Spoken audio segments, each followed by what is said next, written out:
Welcome to Brown's Rod and Custom, your home for street rods, muscle cars, and Volkswagen content. This is my dad, Big Ron. He's our body man and fabricator. This is my beautiful wife, Megan, our editor-in-chief and supporter. And this is me, Adam, the designer and mechanic for our projects. If you find our videos helpful, like and subscribe for more content. Hey guys, I just wanted to give you a quick view sitting inside the 57 Chev here.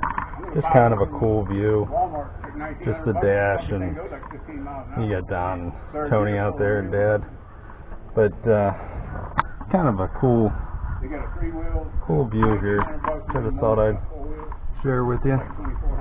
Now we got the doors on it and everything. It's pretty neat.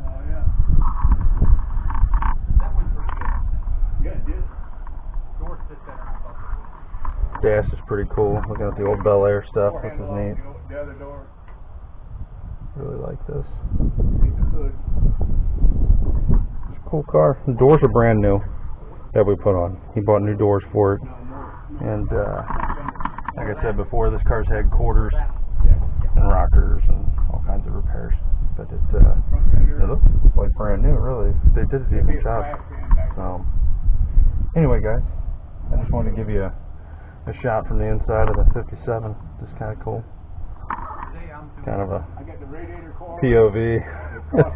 Yeah, you feel like you just cruise on down the road here. Anyway, guys, thanks for watching Brown's Rod and Custom. Have a great day. Please like and subscribe.